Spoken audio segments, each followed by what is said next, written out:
Hey guys, how's it going? This is another episode of Trains with Shane. It's been a long time. Some of you have wondered where I have been. I've been replying to comments as they've been posted, but I haven't really put up any new videos or anything. Honestly, guys, I've just been in a funk more than anything. I've just not felt like doing anything, and not even wanting to do much of anything that I like doing, which is strange. And apparently that's something that a lot of people deal with from time to time. So it's good to know that I'm just not alone in my boredom slash not wanting to do stuff sometimes. So the last couple of months I haven't really done a lot. I've done virtually no model railroading stuff. I did get a chance on Easter weekend, last weekend, thanks to my wonderful girlfriend who knows that there are a lot of little nickel and dime things on my bucket list to do. And to her credit, she's very observant and kind of sneaky. And she finds ways to check these things off of my list and do things that I want to do. And if she can roll that into a long weekend vacation or a couple of days off, then more's the better. She loves that kind of stuff, and so do I. So, over the last weekend, on the Friday and Saturday before Easter, we did kind of a local-ish staycation, and we went up to Frisco, Texas, and did some exploring around there. Went to the train museum up there, which is a collection that used to be based in Fair Park, where the State Fair of Texas is, and they moved it up to its own location up in Frisco. And it's still very much a work in progress, but they've got quite a few things up there that I've been wanting to see, and are probably some bucket list items for most of us that are into railroading. And she got us a hotel room for 2 nights up there with me, her, and her boys. And we went up there and we stayed and we had food, and we went to the mall up there, which is one of our favorite places to go to the mall, because malls are disappearing, it seems, in the wake of online ordering and things. But we had a fantastic time, and I got to see some cool stuff. And I am not sure if I'm going to roll pictures in here on this video or make a separate video about it, because basically it would just be commentary plus a slideshow, because I didn't take any video while I was there. We went on the guided tour, and I finally got to get up close and put my hands on a big boy. They have a big boy number 4018 out there. They have one of the big EMD Centennial units, the DD40s, and I got to get up close and put my hands on that thing, and that was another bucket list machine for me to see up close. And got to rummage in and out of some old Pullman heavyweight cars, which we've done something like that before down in Galveston, which I've even got the tickets from our last year's Galveston museum, train museum stuff sitting there. So that was really fun. It kind of reinvigorated me. I just needed to get out of town and do some stuff, and she was instrumental in making that happen. So, what do we have here? This is an SD40-2, as you guys may have observed. It is my favorite road engine of all time. I love SD40-2s. They were around when I was a kid, although I don't remember that far back enough to remember ever seeing any SD40-2s specifically. I'm sure I did. I was in grade school back in the 80s, but I mostly remember the colors and stuff, which is why I remember MKT from the big green and yellow, and also Burlington Northern being green with their weird little squished BN looking symbol. I remember that stuff. So what does that have to do with a Genesee and Wyoming network locomotive? So as you guys probably know, and if you don't, here's a tiny little bit of potted history / information for you. Genesee and Wyoming has their own G&W locomotives and stuff, and they even have I don't know if it's a partner company or a subsidiary that runs in Australia as well and does the same thing. And they are a group of small roads, locals, and they can most often be identified by their orange and black paint scheme like this and similar styled logos and such. So this one is Dallas Garland and Northeastern, which is a local here to me. I live northeast of Dallas, and Dallas Garland and Northeastern's home office, I believe, or at least one of their offices in particular, is down off of Beltline Road in Carrollton, which is about a quarter mile from where I used to live when I was a kid. So they actually own property down there that I had actually been on, where a friend of my mother's worked and got us into a caboose and a locomotive because, you know, what kid doesn't like trains? I certainly do. I don't remember any of the specifics. I remember her friend's name was Robert, and he went by freight train, and a really nice guy, and we had a good time. I don't remember many details because, again, I was young and I couldn't tell you what road he worked for or whether he just switched for the local lumber yard that was over there or what the case was. But Dallas Garland and Northeastern owns that yard and has an office down there. So I knew that they existed, I knew that they were around, but I had never seen one in the flesh.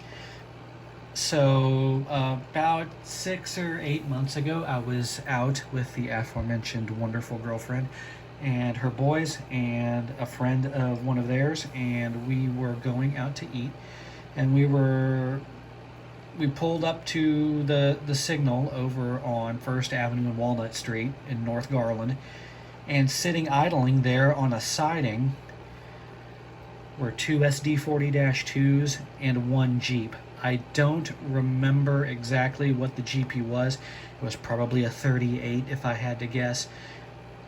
But the 2 SD40s were Dallas Garland and Northeastern. The Jeep was, I want to say, like Corpus and something maybe.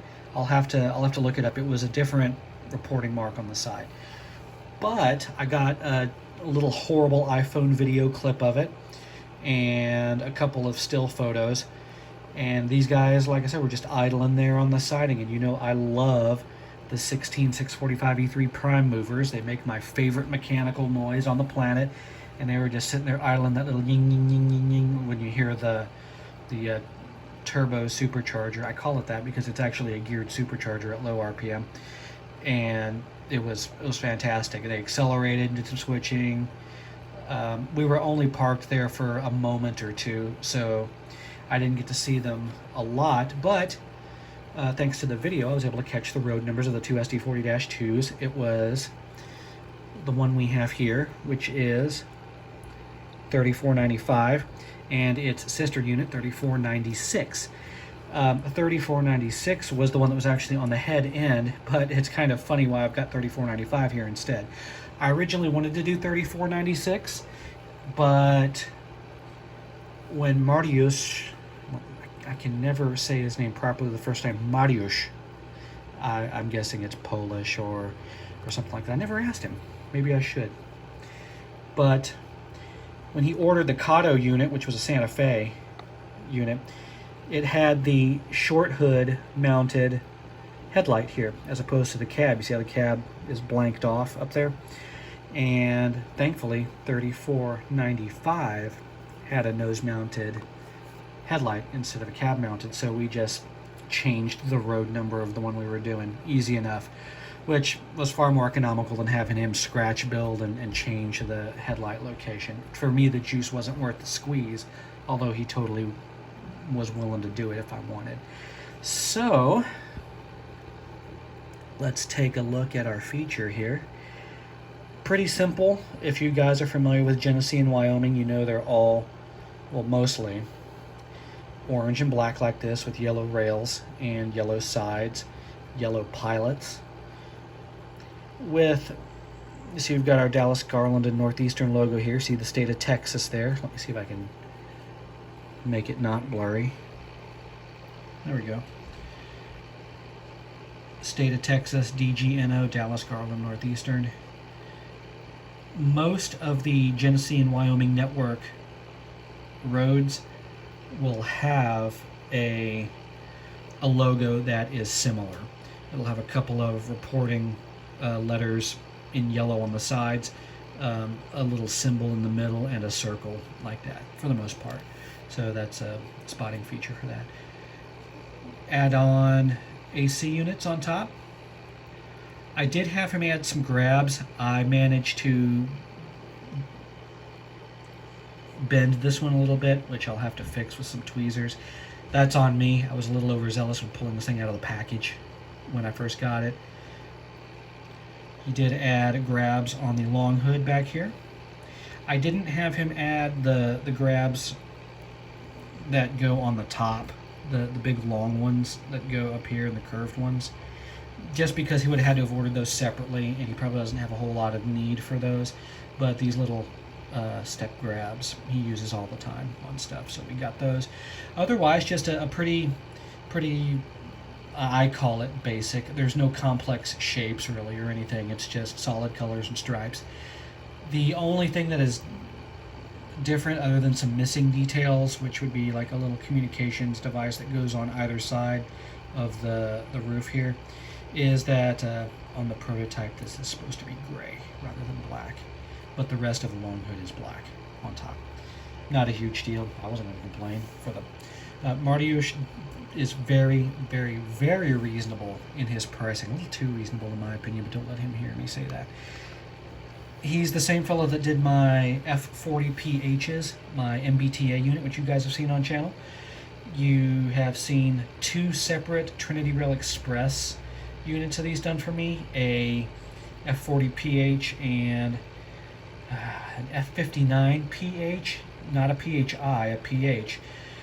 That one was a total custom with an aftermarket custom shell and everything, which is very cool. That was quite a bit more work to do than the standard paint. But like I said, he's my go-to guy for custom paints and stuff, and he even does DCC installs and wiring and all that kind of fun stuff. I have a unit that you guys haven't seen yet that features some of his DCC work. I will probably haul that out and get a video of that soon-ish. It's one of my favorite roads. You guys can probably guess if you're familiar with the channel, because I may or may not have mentioned it during this video. But yeah, just wanted to do a little show and tell on this and support Mariusz and his work. He's done a lot lately. He sells on eBay, and I will put some contact info in here for you guys to reach out to him on Facebook. And he loves doing this. It's one of his hobbies, and it gives him an opportunity to not only paint stuff but also make some money on the side. Not a ton, but enough to keep him doing it. For instance, it gives him enough profit to where if he wants to buy something and experiment with something for himself, which may or may not work out for sale, then that gives him the ability to do that. And it works out for me because I have him doing crap for me almost all the time. This, I think, is 1, 2, 3, 4, unit number 5 that he has done for me. So this isn't going to be a will it run video. It's a brand new chassis and mechanism and everything. It's going to run. It's a Kato. So just a little show and tell of something that I'm pretty happy with, and just kind of a dipping my toe back into the shooting and then editing and getting these videos back out there. Again, guys, I want to thank you for sticking it out on this. I am still looking for additional units for the giveaway which is coming up because we blew right past 1,000 and we're almost at 1,200 subscribers now. I think we're at like 1,192 or so. So I'm way overdue for the giveaway, and I apologize for that. Again, I've just been in a funk and haven't felt like doing anything. But again, I want to thank you guys for sticking it out with me here on Trains with Shane. We're going to get back into it. The weather's turned good back again here in North Central Texas. So more things to come. I am going to, like I said, I'm going to try to get the footage of this locomotive added to the video here. I may impose that in over while I'm talking right now. But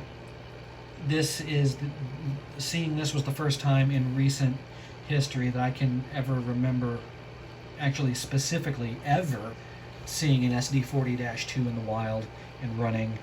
And it's the first time I've seen Dallas Garland and Northeastern in the flesh, despite me being over in their area all the time. I just managed to catch them switching.